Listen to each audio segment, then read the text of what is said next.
اليوم باذن الله تعالى غادي نحضروا معكم الصفه تاع الرز بطريقه سهله وبسيطه، غير بجوج ديال الفرات وها هي واجده معاكم. ما تمشيو فين، تابعوا الفيديو حتى الاخر ندوزو نتعرفوا على طريقه التحضير. بسم الله على بركه الله. عندنا كيلو الا ربع ديال الرز كلاصين، عبرته بالزلافه العاديه عطاني 2 زلافات ونص، انا غسلته هنايا. عندنا المشماش وعندنا العنب يابس، فانيلا وحده، وعندنا السكر كلاصي، وعندنا نص كاس ديال الزيت نباتيه، نص كاس ديال الحليب اللي غنوضعوا مع الفانيلا في الاخير، والملح والقرفه والزبده ديال العبار. تقريبا هادو هما المكونات اللي غنستعملوا في الصفه ديالنا. اللي ما غنستعملوهمش دابا غادي نوضعوهم على جنب وغنبداو في طريقه التحضير. غنستعملوا طنجور ديال الضغط ضروريه، وضعوا فيها الرز ديالنا اللي ديجا غسلته انا من قبل. بالنسبه للرز انا استعملت هاد الرز الصفار كيجيني زوين. بالنسبه للماء انا استعملت كيف العاده كيف ما كندير، كنقوم بهاد العمليه ديال الدوبلاج. الا كانت عندنا زلافه وحده تاع الرز كنديروا لها 2 تاع الماء.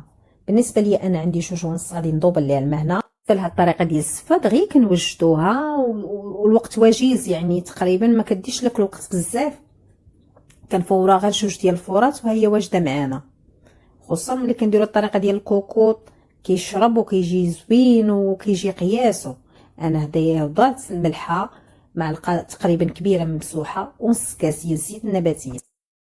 تقريبا من بعد ما وضعت المكونات كلهم غادي نسد على الكوكوط ونوضع فيها الصفاره ونوضعها على النار عافيه متوسطه ونخليها حتى تدور الدوره الاولى ديال الصفاره، وغادي نحيدها ونوضعها على جنب واحد 25 دقيقه عاد غنحل عليها ونشوفوا الرز ديالنا. هذا هو الرز ديالنا بعد ما حلينا عليه. هانتوما كيجي محلول، يعني ما فيش الماء كاع نهائيا. احنا وضعناه في القصريه شارب، خصوصا اننا دايرين فيه الزيت كيبقى محلول. غادي نحلوه شويه، الا خصو شويه الماء غنرشوه شويه رشيشات عاد غنوضعوه يفور.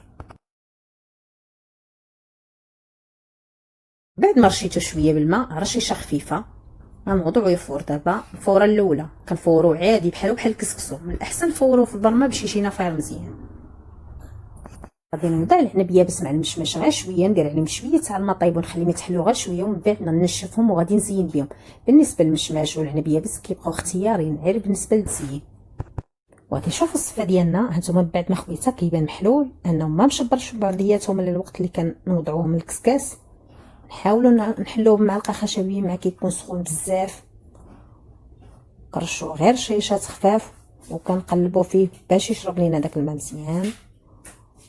طريقه مزيانه وسهله وبسيطه، يعني اي واحد ممكن يستعملها بعينيه مغمضين 5 مرات، وغير القياس عيني ميزاني، ما نكثرش تاني الماء بزاف. هانتوما كما شفتوا بعد ما شرب لينا كاع الماء غنوضع دابا شويه واحد المعلقه ونص ولا 2 ديال السكر كلاصي، واحد المعلقه تاع الزبده باش يزيد يتحل لينا مزيان. كيف العاده انا الطريقه دائما كنديرها في كاع لا في الصفه الاخرى ولا هاد ديال الرز باش يجينا محلول مزيان وكيجينا زوين. غادي ندخلوا ليه هذيك الزبده مع السكر كلاصي مزيان باليدين ديالنا، عاد غادي نوضعوا يفور الفوره الثانيه والاخيره. نوضعوا الصفه ديالنا تفور وغادي نسقيوها بداك نص كاس ديال الحليب مع الفانيلا في الاخير. انا غادي نسقيها دابا في الكسكاس، ممكن تخليوها حتى تبدا تفور عاد تبداو تسقيو فيها، كيبقى لكم الاختيار.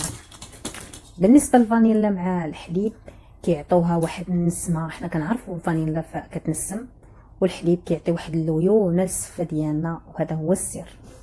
من بعد ما سقيت بداك نص كاس ديال الحليب اللي فيه الفانيلا غادي نردها تفور مزيان وغادي نتلاقاو في التزيين. من بعد ما فارت لينا الصفه ديالنا الفوره الاخيره دابا غادي نبداو كنزينوا فيها. نوضعوا السكر كلاصي، دائما السكر كلاصي على حساب الذوق. انا وضعت هنايا 2 معالق ونص ديال السكر كلاصي و2 معالق كبار ديال الزبده. كنأكد ان الزبده من الاحسن تكون من النوع الجيد باش تبقى لينا النسمه زوينه. خلط كل شيء حتى تنسجم ليا دوك المكونات وغادي نوضع في طبق التقديم. بالنسبه للتزيين انا استعملت شويه تاع لوز سلقته وقليته ووضعته فيه المشميش حتى حليتهم من الداخل ودرتهم على شكل وريضات، هما باش غادي نزين في الاخير. والتزيين دائما كنقول لكم كيبقى اختياري. غنكمل انا طريقتي التزيين ونتلاقاو في الشكل النهائي.